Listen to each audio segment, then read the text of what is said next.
Gorilla ఎందుకు గుండెలు బాదుకుంటుంది?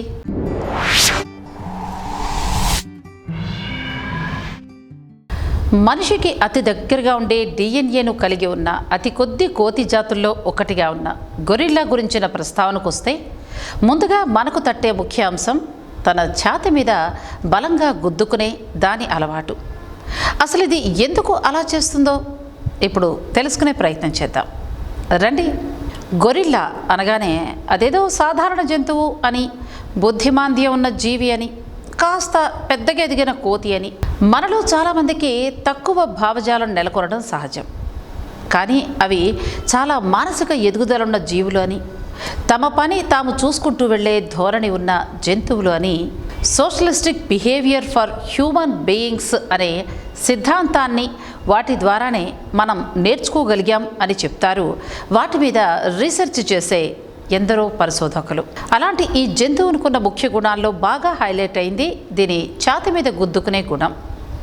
అందుకు కారణం వివిధ మాధ్యమాలలో వాటి గురించి మనకు లభించే సమాచారం, ఇంకా ఆ సమాచారంలో హైలైట్ చేసే విధంగా ఈ ప్రవర్తనను ఎగ్జారెట్ చేసి చూపించటం. నిజానికి వాటి భాషలో చెప్పుకోవాలంటే ఇదొక వార్ కాల్, అంటే యుద్ధానికి వెళ్లే ముందు మనుషులు చేసే రణ నినాదాల్లాగా అన్నమాట. ఇంకా వాటి కమ్యూనికేషన్ మెథడాలజీ అంటే పరస్పరం సంభాషించుకునే తీరుతెన్నులలో భాగంగా అవి ఇలా తమ ఛాతి భాగాన్ని గుద్దుకుంటూ ఉంటాయి. ఒళ్ళంతా వదిలేసి కేవలం ఛాతి భాగంలోనే ఇలా చేయటానికి గల కారణం అక్కడుండే ఎక్సోస్కెలిటన్ వ్యవస్థ.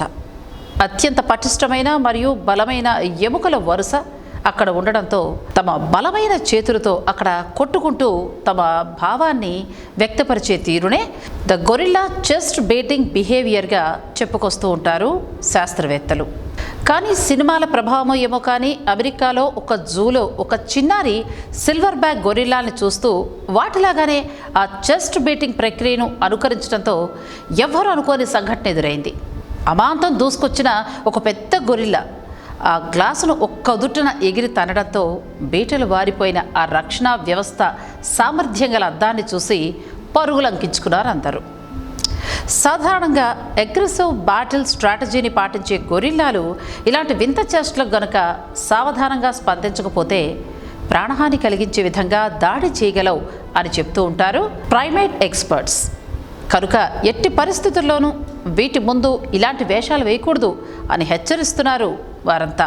ఇక వీటి గుండెల్ని బాదుకునే అంశాన్ని జనాల్లోకి అంతగా చొచ్చుకునేలా చేయగలిగింది మాత్రం హాలీవుడ్ సినిమాలే అని మనం వేరే చెప్పుకోవాల్సిన అవసరం లేదు. కింగ్ కాంగ్ సిరీస్ రాంపేజ్ మొదలుకొని మైటీ జోయాంగ్ వరకు గొరిల్లాను ఒక క్రూర యుద్ధ సిద్ధాంతం గల జంతువుగా హైలైట్ చేయడంతో ఇది ఎప్పుడు చూసినా గుండెలు బాదుకుంటూనే ఉంటుంది అని, దీనికి కోపం ఇంకా ఆవేశం తప్ప మిగతా ఎలాంటి భావోద్వేగాలు ఉండవేమో అన్న ముద్ర పడిపోయింది ప్రజల్లో. కానీ అవి దేవుడు సృష్టించిన జీవులే. మనకిలాగానే వాటికి కూడా అన్ని రకాల భావోద్వేగాలు ఉంటాయి.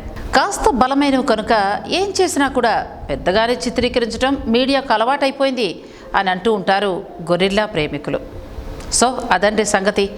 గొరిల్లా తన ఛాతి మీద గుద్దుకోవడానికి గల కారణం అవి సాధారణంగా ఎవరిని ఏం చెయ్యవు. వాటి దగ్గరికి వెళ్ళి మనం ఎదుర చేస్తామేమో అనే భయంతో అవి అలా గుద్దుకుంటూ మనల్ని భయపెడుతూ ఉంటాయి. సో అంచేత ఇది చెప్పాం కదా అని చెప్పి గొరిల్లా దగ్గరికి వెళ్ళి నుంచుని పిచ్చి చేష్టలు చేస్తే మాత్రం ఖచ్చితంగా వాటి కోపానికి బలవ్వాల్సి వస్తుంది. సో తస్మాత్ జాగ్రత్త. మీకు నచ్చినట్లయితే వీడియోని షేర్ చేయండి, లైక్ చేయండి, ఛానల్ని సబ్స్క్రైబ్ చేయండి. ఇలాంటి మరిన్ని విశేషాల కోసం మా ఛానల్ని సబ్స్క్రైబ్ చేయండి.